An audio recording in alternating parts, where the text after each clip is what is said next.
A conversation today about loneliness and singleness.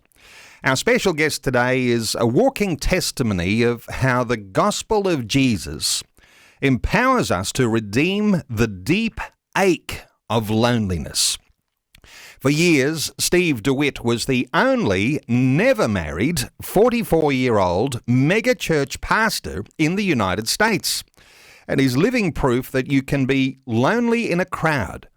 He became known as the Bachelor Pastor.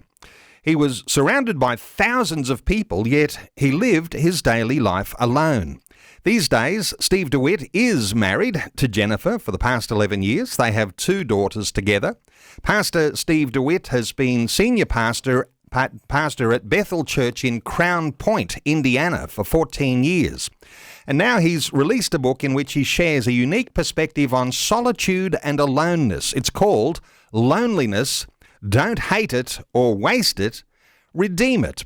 Pastor Steve DeWitt, a special welcome along to 2020. Neil, I am delighted to be on this call with you. I mean that. I have never been to Australia, but everything I know about it makes me want to come. And so it's a delight, at least digitally, to come to Australia and to talk about my story with you. Let's start with that part of your story, which I'm sure you probably get asked about a fair bit. Are some people suspicious of a single pastor, particularly pastor of a megachurch? You might even like to describe your church too there, but this suspicion that people have when you're a single person. Well, I would say it really depends on, whose perspective, who we're talking about. Some people embraced it. Some people thought it was odd. In fact, I remember I was at a lunch party and this 8-year-old girl noticed I wasn't wearing a wedding ring and asked her mom rather loudly, "Is he married?" And she said, "No, he's single." And she said loud for the whole party to hear, "That's odd." And I would say that's not a bad summary of most people. It was odd. And it depends on, the culture of the world that you're talking about. I've been in places of the world that would not allow a single man to be a pastor. And they have looked at me with some, surprise to find that. Other places, it's just a little unusual. And mostly in the U.S., I would say it's more on the unusual side. But yeah, so my quick summary story would be that I went into ministry. I was fully intending on getting married and having, the traditional family, but it just didn't happen. And over the course of my ministry career, 27 years ago, I came to Bethel Church near Chicago, and in God's providence, he grew the church into a very large church. And all that while, I just, I was the single senior pastor. And people would come to visit and they'd be like, hey, where's your wife? And, I'd say, well, I'm single. And they would just look at me like, in shock at the possibility of it. I got a kick out of it most of the time. So I was single until I was 44. And then I met my wife, Jennifer, and we got married. We got pregnant right away. And so now I have a beautiful 11-year-old and a beautiful 9-year-old daughter, and they're a great joy to me. But I've been on both sides of it. And, the book is not about lonely single people get married and then the loneliness goes away. It's a book about loneliness. It's just that my context was a couple decades of adult aloneness, some 8,000 nights I calculated, which is a long time for a pastor theologian type, Neil, to think about, why do I feel the way that I do? And so I've written out of my experience and hopefully biblically faithfully to explain the biblical answers to chronic loneliness. Over the years, Steve, on this program and on this station, some have said, well, because you're the Christian station, you do a lot on marriage. We want to encourage marriage and good, wholesome, solid, lifelong commitment in marriage. And there's been over the years people who've said, well, hey, what if you do some stuff on singleness? And so singleness, one of those things A lot of single people live with the hope that they will one day meet Mr. or Miss Right, and that somehow or other that's going to eliminate this ache of loneliness that they might have in their hearts. Any thoughts here around singleness, and is marriage the answer that single people are seeking to eliminate that ache of loneliness? I would say a qualified maybe. Loneliness, there's a difference between aloneness, which is neutral, loneliness that is undesirable, and solitude, which is actually positive. To be single, generally speaking, is to be alone. And marriage does solve the aloneness problem, if aloneness is a problem. In fact, we see that in Genesis 1 and 2. Many people mistakenly think that Adam was lonely.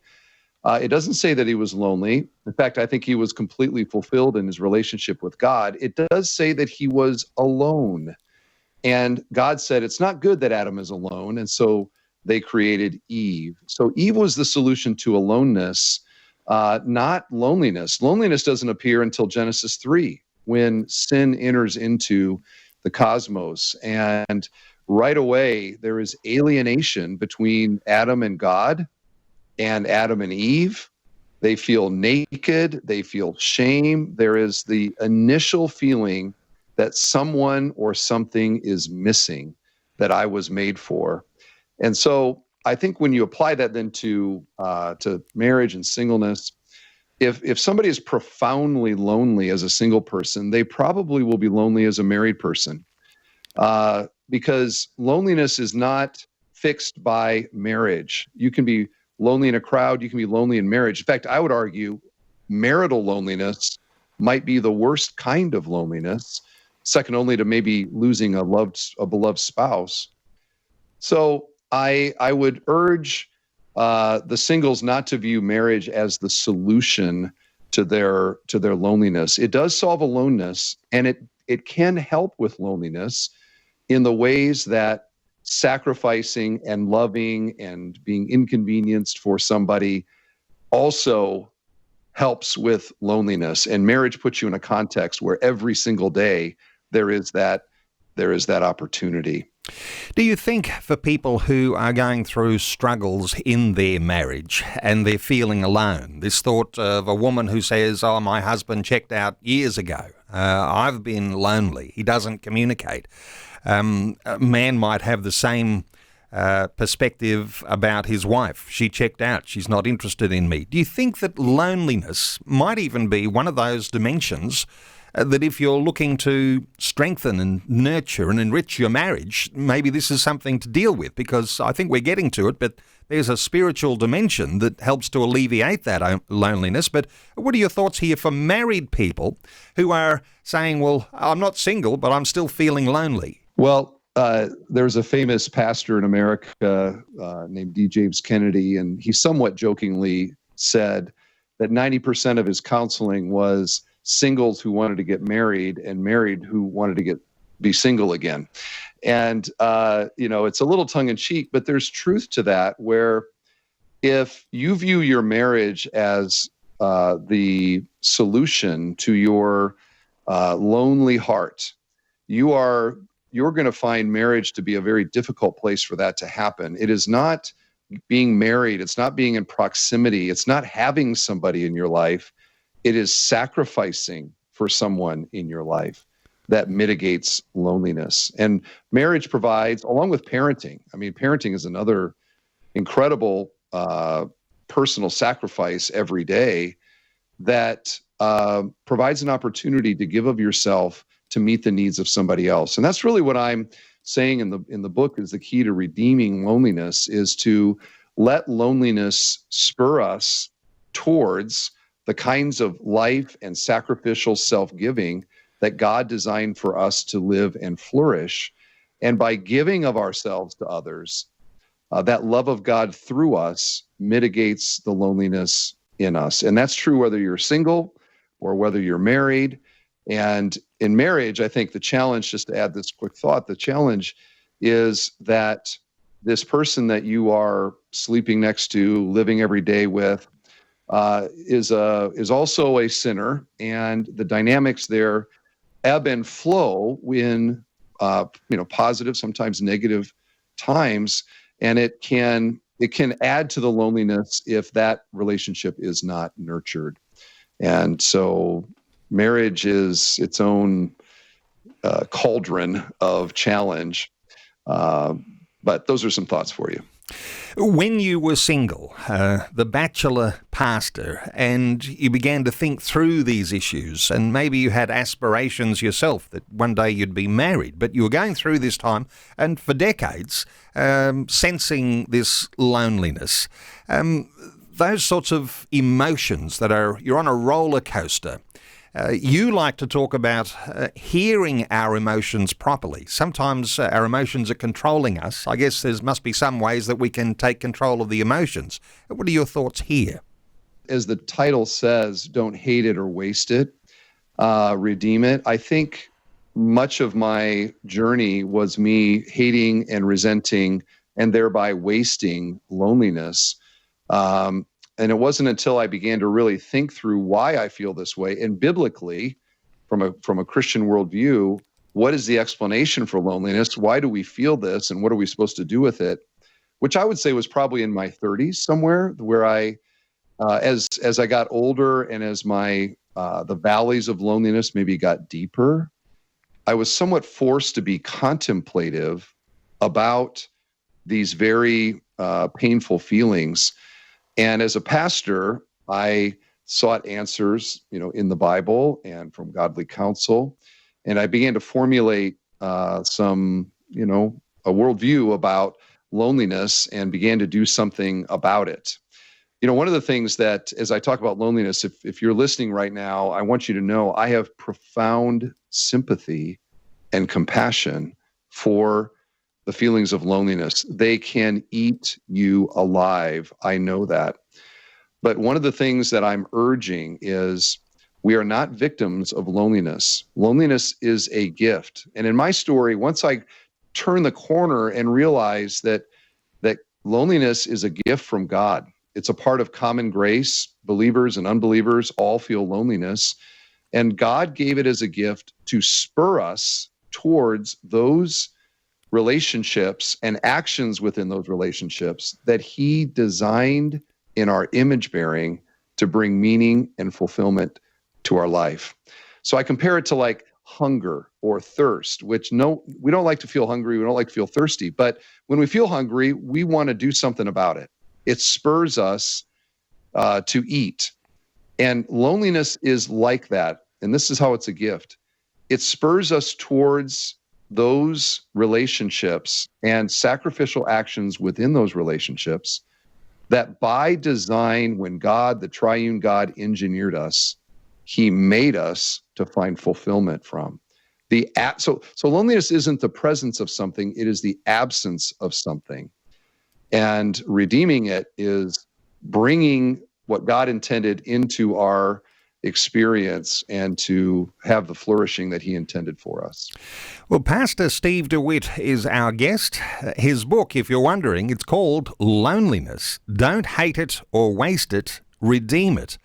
Steve, just before our conversation today, before I came on the air, I said I'm going to have a conversation today with a pastor, and we're going to be talking about loneliness. And one of the things that came back to me was that the particular young man I was talking to felt so lonely and was looking for some answers here.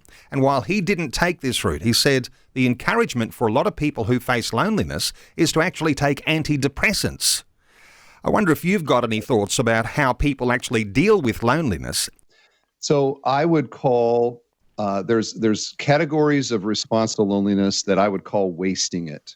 Okay, so rather than viewing it as a gift, which is what I'm arguing, a common grace from God, part of our Imago Dei, human beings will oftentimes, for example, obsess over their loneliness, and it consumes them. They think about that broken relationship, that person that hurt them, whatever it might be, and they those unmet expectations in their life weaponize within them and hinder them from other relationships that would be equally life-giving or more.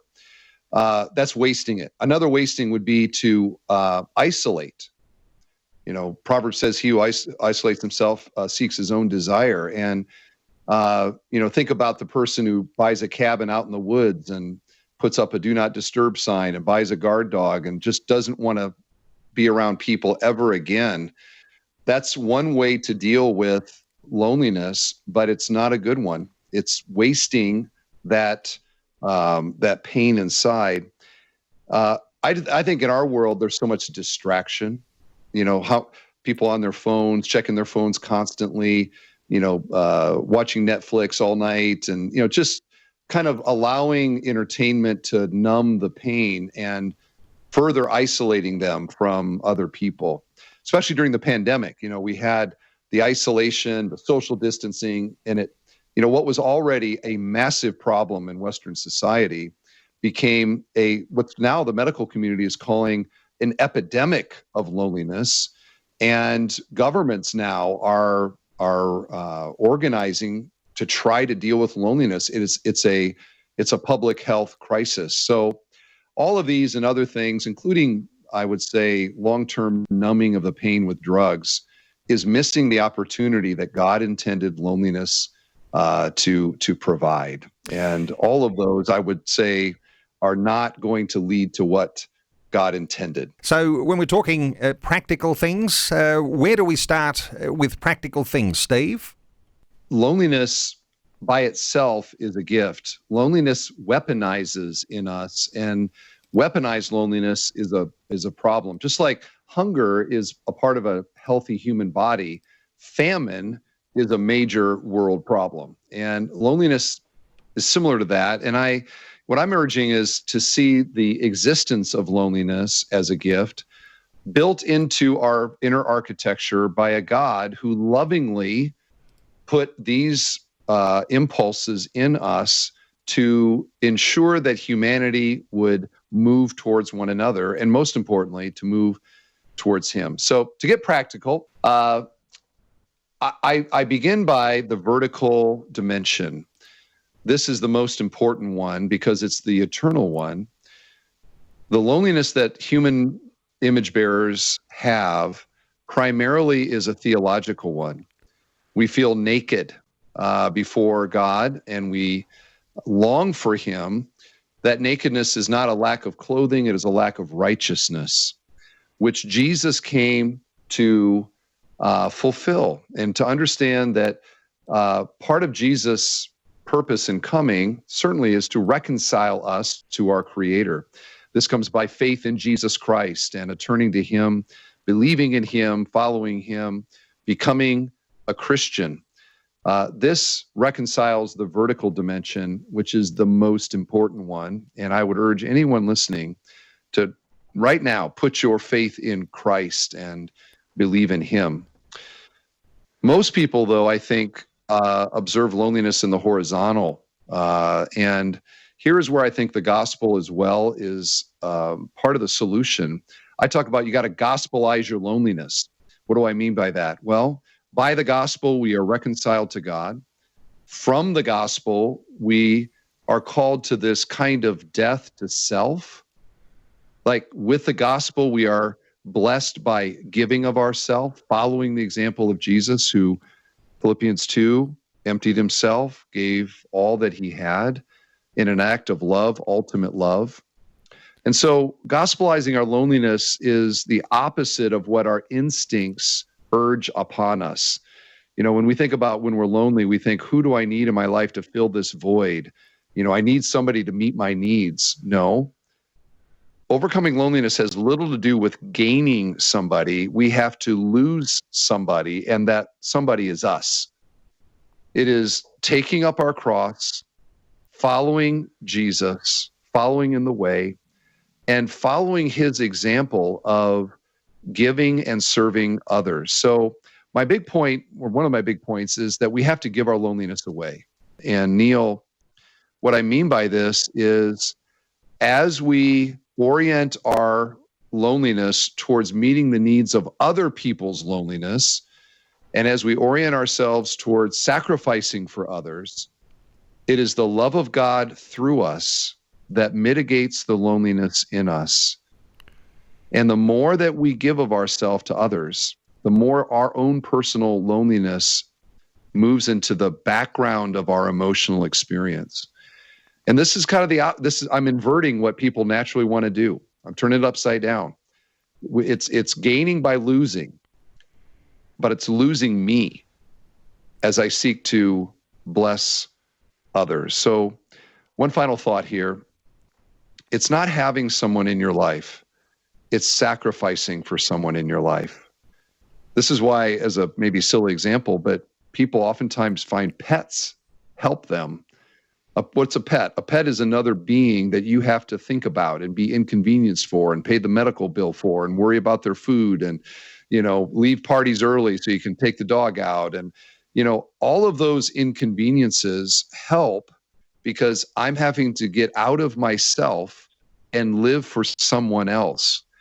And in that way, it is that self-giving life that Christianity calls us to that also mitigates the power of loneliness in our life. Come back to the theological side, because we like to tie in our faith to how we might be able to approach these things, even in a practical way. You say that, you feel lonely because you were made for God. So if you're out on the edge and God is not even in your thinking around your loneliness, maybe you're missing something here because, as you said, it's like God, drawing you to himself.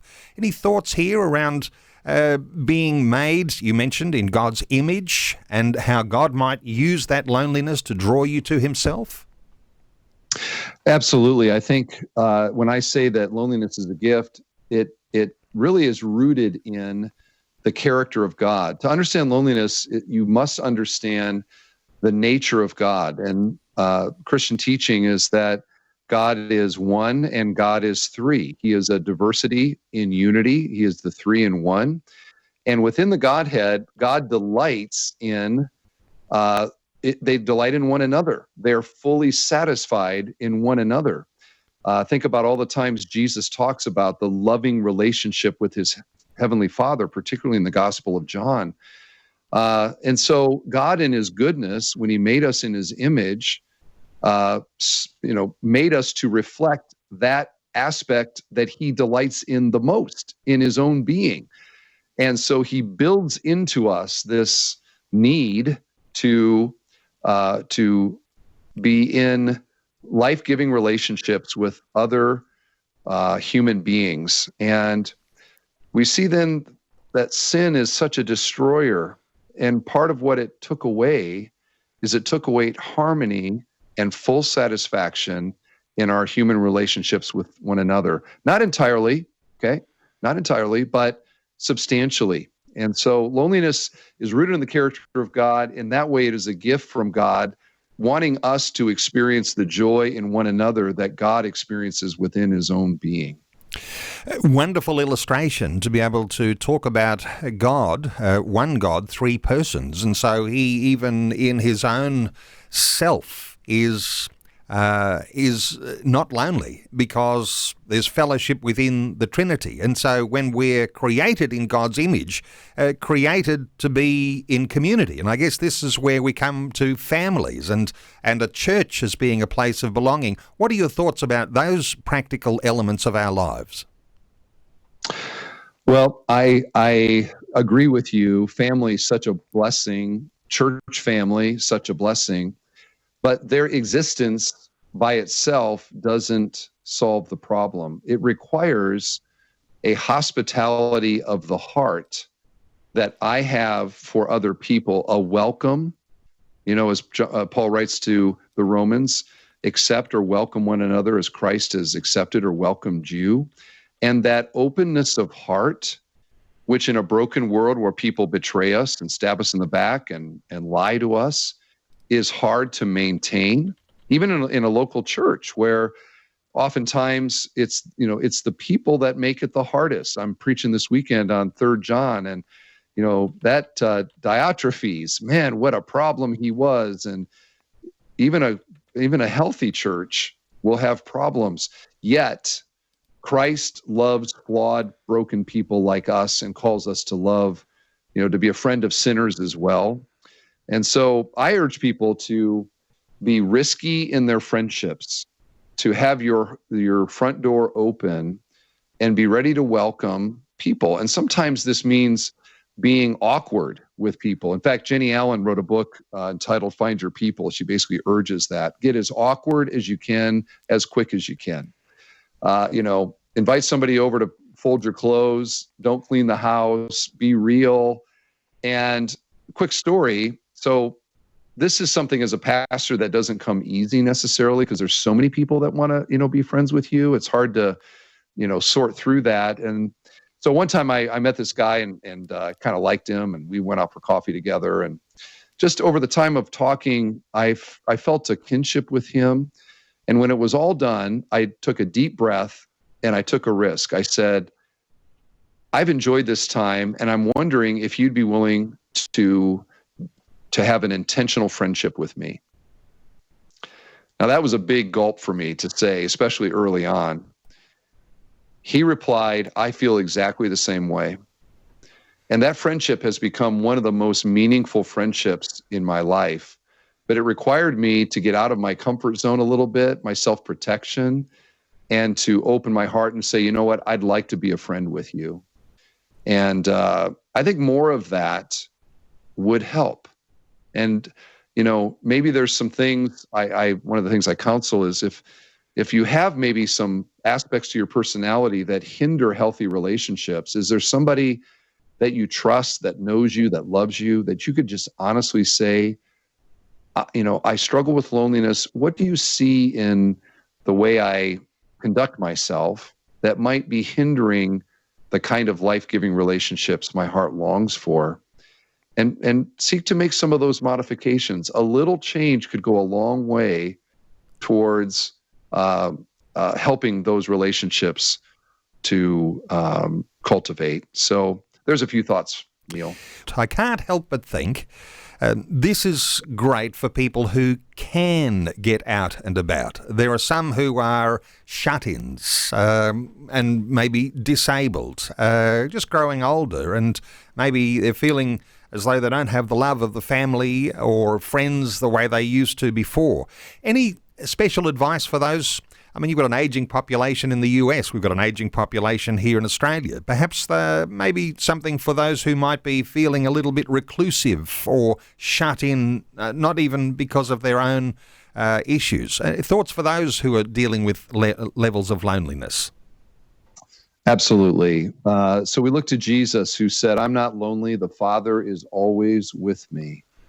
And that truth is just as true for us in Christ, that we might be alone, but we're never fully alone. God is with us.